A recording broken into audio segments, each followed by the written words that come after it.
Hi, this is Majinoni. Here's my comic reviews for Avengers Academy number 26, Ultimate Spider-Man number 7, and Secret Avengers number 23. Now, so far, this was like a very unusual week for me because there was actually 3 titles that made me go, oh crap, I can't believe it ended that way. And Secret Avengers was one of those titles. Now, there's going to be some spoilers, for this one because I really want to address what happened at the end. And I fully realize that things aren't always what they appear to be, but I thought, let's just go with the general feeling of the comic, and let's just fanboy it up a little bit at the end, and just go with it. And then I know next issue, things may not appear the way it seemed. So, as you can see, in this issue here, we have, Venom joining, and there's also another member that we get to see, and that's the original Human Torch. So I'm kind of curious to see how that's going to work out. Well, at least with the Human Torch side, I know he's going to fit in. Venom is not going to fit in at all. Now, with the in regards to the original Human Torch, I'm kind of curious for him just because, he was an original invader, and I want to see what type of, what he's going to put into the team.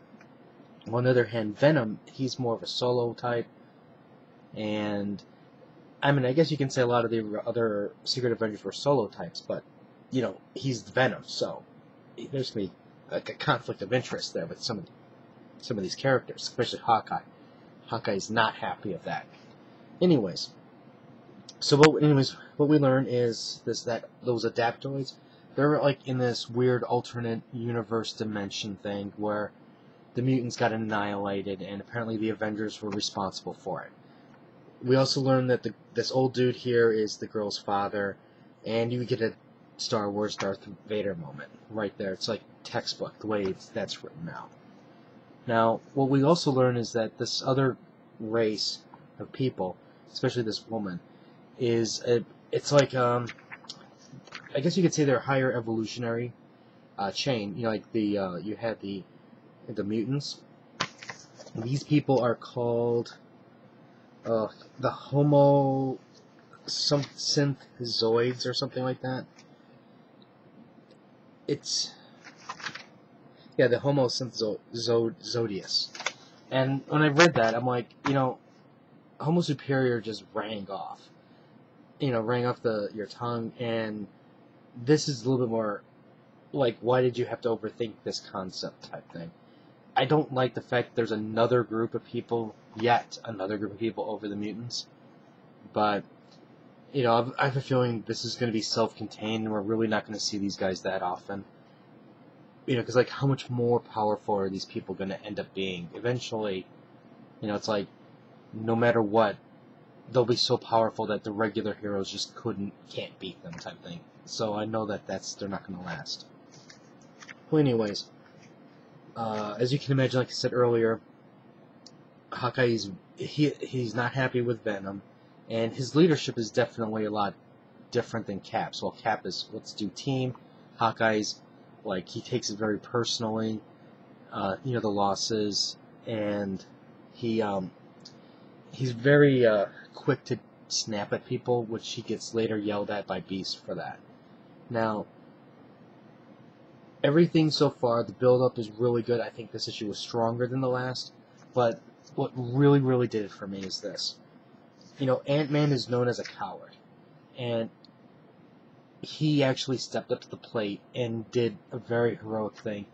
He saw that the woman is about to get, basically killed because of, she's not willing to go along with her father, and then basically the guy's just going to take the kid and then just brainwash the kid. So he grows up bigger, and he just starts fighting and tries to save the girl, but he gets messed up in the head because of the guy over here with the gun, not the gun, but the bow. So the girl steps in between the laser, and then she absorbs the energy, but it's too much and dies. So Ant-Man does the honorable thing, grabs the kid, and tries to get away. Now, from there, it's a chase. Now, what we learn is like it's a city that's almost like what you can imagine in like New York or something to that effect. But there's a twist, and I'll get to that twist in just a second. Now, once he did that, the heroes got a signal, and then they started to do their chase, after him. Now, they finally do arrive, but the problem is they get separated. Like who couldn't have guessed that, something like that would have happened. Now, the very, very cool thing that happened is Ant-Man does a very, very heroic thing. Now, they give you a clue along the way that the Avengers are responsible for something that happened to the mutants. You also see that a lot of the characters are like an android-like. In like the last issue, you had a bunch of android-like things. You had like a cyborg, Red Skull. There was a cyborg Wasp. Nick Fury was in there, and there's it's definitely more of a high-tech Illuminati type group, I guess you can say. And from here, like I say, you have Miss America and then the Wasp again. So anyways, Ant-Man gets cornered, and he knows the heroes are in town now. And what happens is he tells the kid to run, and he's going to take on these people. He's actually doing a somewhat good of a job.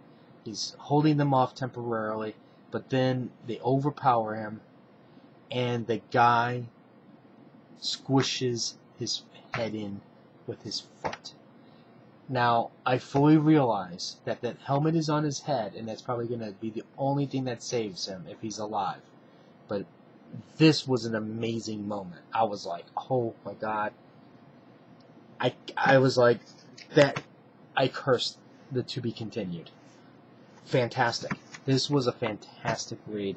I enjoyed every single page of this book. Now, on the other flip side, let's look at Avengers Academy. This to me was just kind of like, I don't know, it's just not doing it for me any longer. I don't know how long I'm going to be able to keep reading this thing. I know I've been trying to support this book because I really want this thing to succeed, but I don't think it's living up to any kind of standard any longer. In this issue here, what we have is basically a division of teams, and you have on one side a group of people who are like, well, we're the corporate superheroes, we do good things, we make money, and we cure diseases, we build bridges, and then your method of superhero Avengers are outdated because you destroy things. And the Avengers are like, well, somebody's got to take down Doctor Doom, and you can't do it as an individual, you have to do it as a team. Now, what was surprising is Jocasta is like on the other side, and she's like, yeah, you guys are outdated. Hank Pym is like, well, something's wrong, let me make sure you don't have a virus. And because she's like, I want to delete everything that's mine inside your mansion. I want to dismantle the Avengers Academy. So they basically make a pitch as to what side is right, and some heroes leave, some don't. Now, once I read this part, I was like, well, you know what? You just included some characters just for the purpose of making them leave, and I'm like, on one hand, I'm like, okay, I understand what you're doing, but on the other hand, I'm like, you've just wasted my time. You didn't even give them a lot of panel time to begin with, but they're here and gone. And, I mean, I guess you can say, potentially this book has something interesting that could happen because you have two, like, I'm going to just call them like Avengers Academy Heroes and Avengers Academy Incorporated. And they're both going to be working, I guess, I don't want to say side by side, but you're going to see them probably, working together at some point here and there.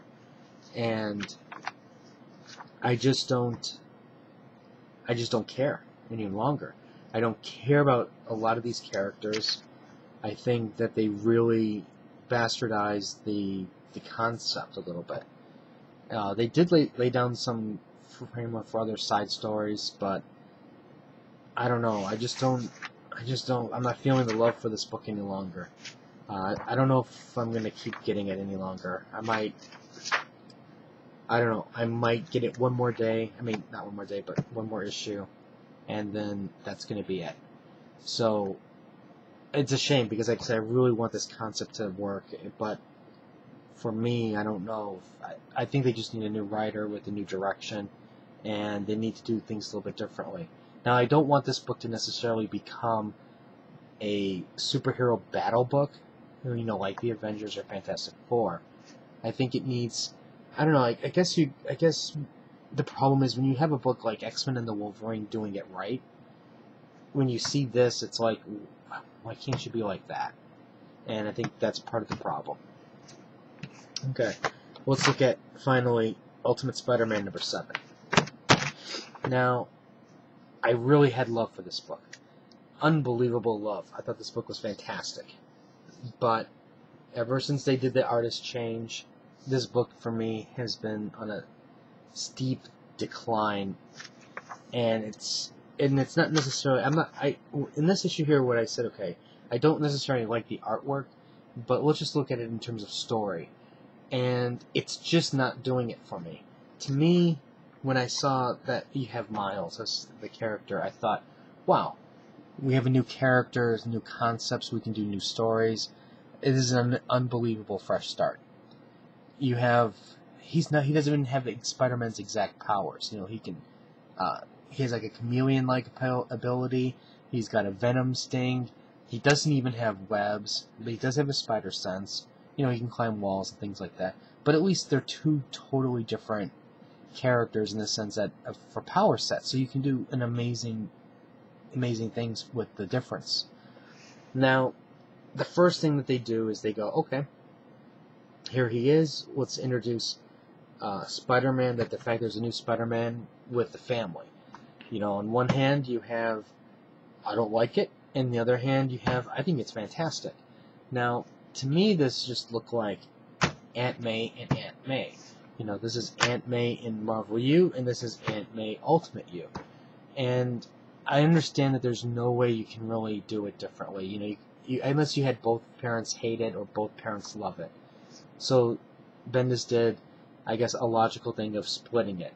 But to me, when I read it, I'm like, to me, it just brought back the old Spider-Man again.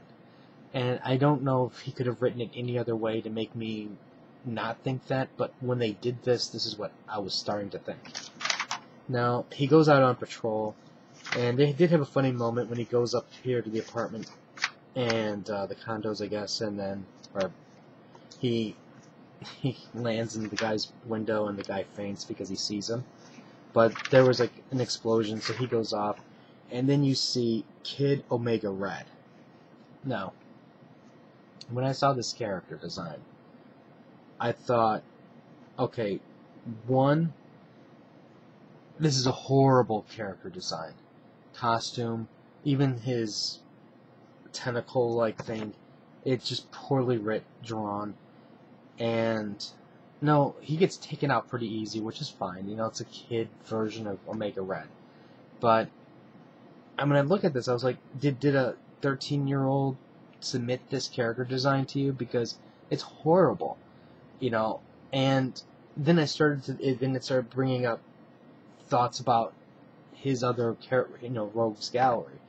And, granted, while it's kind of small right now, it's not earth-shatteringly cool, You have, the Scorpion, which is slightly different. It's drastically different, I guess you can say, than him. He's coming. He's pretending to fight Dr. Octopus, and you have the Prowler, and it's just, I don't know, when I saw this, I was just like, oh my god, this is just horrible. This is a horrible panel to begin with, and it's a horrible design, and it just further went on the decline. Now, one thing I thought was interesting was what they did to the Tinker, where the Prowler goes up to him, he's like, hey, you screwed me over with the jacket, and the Tinker's like, hey, I didn't do anything, it's an escape jacket, one use only, and you got too. And then they start talking about the spider, and then Tinker gives him a little bit of information about Osborn. That's when the Tinker realizes that he had that spider. The spider was, basically bit Miles, and then Spider-Man's Miles, and then he's like, who else knows about this? And he's like, well, I don't think anybody but us, and he shoots him. So I thought that part was kind of cool.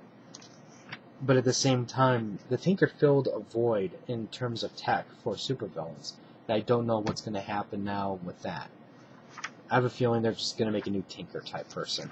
But I don't know. Overall, this book I thought was just it's not living up to the greatness that it was, which is really disappointing for me. A lot of the shine is gone, that's for sure. So, I'll still get it for right now. I'm looking at it in maybe 3 issues. I'll give it 3 issues to see if it picks up, and I'll drop it if it's not. This will be a definite I'm going to drop, if in time.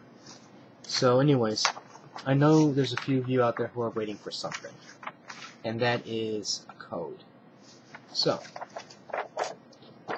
there's the instructions,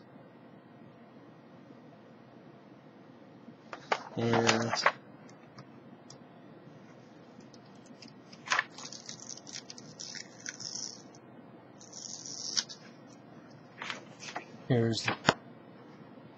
there is, oops,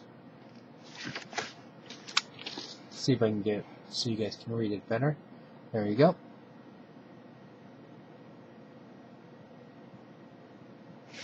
And then here's the instructions again.